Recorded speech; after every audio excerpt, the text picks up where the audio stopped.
Good morning, folks. Hey, it's Shooter. It is early Sunday the 19th. I'm trying to get ahead of these potential power outages we're going to have. They're expecting some flickering with all the ice, so I'm trying to get ahead of that, so we're running a little bit early today. And of course, at the end of our presentation, please do review our disclosure. All right, now there's a post article. This is just where my thoughts are, in what I call my trading insanity, because, that's really what gives me the edge, is to have a good idea of what's going on here. And so, these economic and market scenarios and these correlating outcomes, and I'm just going to talk about that for a second. So we have some core drivers in our market. The Fed, whether or not they cut or not, or continue to cut. China's global catalyst, we're calling it, which is, do they increase QE to stimulate the market? I think they do, because I think they're in serious trouble. They're looking at least a deep recession. And to be honest with you, they could be the start of the next global depression. I still think that's 3 to 5 years out if that's going to happen, but they're in trouble with this. Europe, is an energy and, hey, are we going to grow scenario? Their catalyst is going to be based on, the Fed and what China does. So the Bank of Japan, I think, is the Pandora's box, because if BOJ hikes 50 basis points, it has the biggest correlation of correction that I could see in it. Now, I spent quite a little bit of time with AI reviewing these scenarios, and ultimately this chart is the outcome. And I wanted a physical idea here. Okay, BOJ hikes, what should I expect? Well, according to our review with artificial intelligence, we should expect between a 5 and a 10% drawdown, bringing us down to about 5,500 in the S&P. China increases its easing, all right? We should see a push in equities of 2 to 5%, or back close to 6,200 in the S&P. Now, the Fed cuts rates again. I would think it needs to be a little more than 25 basis points, because I think the market wants more. So, but at 25 basis points, we should stay even. 50 basis points should get us above 63. So now we add in the Fed and China. That gives us a potentially 5 to 10% move to 67. That is the catalyst that I wanted to clearly understand, and what I wanted to project to you guys, because there are events that drive these markets, and we need to understand what those correlations are for basic minutes. So, hey, I wrote it, spend a minute, review it. I'm sure it'll benefit you. If you're not a member, that right up there alone, one thing about AI is it gives me a team of 20 people behind me, because I can ask the right question, and then we can have a conversation about what those outcomes are. And it allows me to look at so many different things in such a short period of time. It really is unbelievable, because just drafting what I've done here may have taken me 3-4 weeks, 20, 30 hours a week, just getting all the data together. And the one thing nice about AI is you can ask it to provide you the source, so you can review the sources. You can ask for a second source, a third source, hey, what was the collective of those 3 sources? And, it'll give you an outcome. And that's not something, as a person, individual, you have the time to do. So it's a fantastic thing. So that in itself is a great thing. So let's look at performance last week. We were up about 1696 contract. Good week. I like weeks like that. Of course, you can review the other numbers. We have a number of open positions. It outlines all of those in there. Our one loser was XHB, so home builders did not roll over like I would think. I still think they do. The question is do I want to spend a lot of time there, or do I have better setups that I want to focus on? And that really is what it's going to come down. All right, earnings this week. Let's jump into it. I like the banks for continuation. I think banks have upside. I think we have the Trump effect in banks, and on top of that, we're looking at potentially higher rates, which obviously, who benefits from that? The banks. So now we put in on a position in chat on American Express. It is not in this article, just to be very candid. I'm trying to beat. They're projecting that we'll lose power in the next hour or so. So I'm trying to get ahead of that. Or, maybe I've noticed the internet's a little spotty too. So we may lose some of the servers as well. So I'm just trying to stay ahead of that. I liked Netflix, but I don't know why I didn't think about it last week. And by the time I started looking at it, I couldn't put the calls on, because there wasn't enough time to make the trade trade work. And then I didn't have the room to sell cash secured puts, so I didn't. I posted it in chat though. I still think it's a good run. I might buy some calls right at earnings just because I think it's going to pop. I really do. I think their growth numbers were good enough last quarter where I don't see that slowing down. And by the way, Netflix always tends to do well when consumers slow down and start spending more time at home because they've run out of money. And that's the scenario that we're in there. So I also like Discover, Intuitive Surgical, etc. However, that it didn't make it onto my list for the week. All right. We've had position sizing and risk management in there a little bit. And we've been really building on this ranking system because basically I want to score. I want to look at a chart. I want to, look at the technicals that I like that visually are appealing to me, where I recognize the patterns, etc. And then I want something to tell me, yeah, this is why I should take this trade. So that is where this AI ranking system came out of. Now we've expanded on this week. We've moved to a 100-point score. The reason is the argument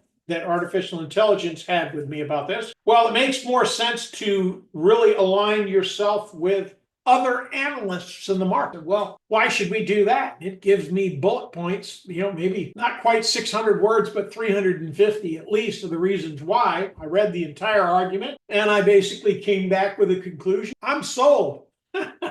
So that's where we are. Now, we also added a risk reward score in here. Now, the one thing that I do think I'm going to move up a little bit is weight RSI divergence a little higher, because it's such a significant crossroads in my work. Now, the risk reward scoring model, basically, that's on what our potential return is. It's really hard in this market to get a 1.4, an excellent, really, there's not a lot of setups that I see that have that kind of risk reward to the upside. For example, Dutch Brothers Coffee was one of those. And man, we traded that the wrong way. I mean, we made some money on it, but we really missed the boat on the big move. And it looks to me like it's still going to $70. But on the initial setup, if I had had this scoring model, it would have given me an excellent rating to the upside, where without it, I wouldn't have seen it. And I didn't see it. And that's the reason this is in place, okay? So let me go through an example. So let's say, for example, you are buying, share price is $173, stop loss is 166.41, your target's 191. It's going to give us a risk reward ratio of 1.276, which is 6 points in this model, or moderate. All right. I really want moderate or above in my thinking, but I want to know where I'm at. I want to know what kind of trade it is, right? And then we go through explaining a little bit more of how the system works for your education. Now, this is integrating position size into the AI scoring system, completely new. We've been working on this for weeks in the background. Ultimately, I want this to come out in an app, so it functionally is usable for everybody, where we can have all of this intel from artificial intelligence in a method to deliver it to us so we can make a decision in a split second whether or not we're going to take this trader. And that's ultimately what I want to achieve this year. So let's pray that I get there. All right. So in this model, just using, Solana as an example, the AI score is 85 out of 100. The risk reward score is 1.35. So at this point, a 1.5% position size. Now this automatically assumes an option position. It is not assuming common share. You probably can double to triple that percentage, 3 to 8%, 3 to 5 to 8%, depending on those considerations. So if you have an excellent score, 10 points or above, as far as a risk reward score, obviously your position size could be all the way up at 8%.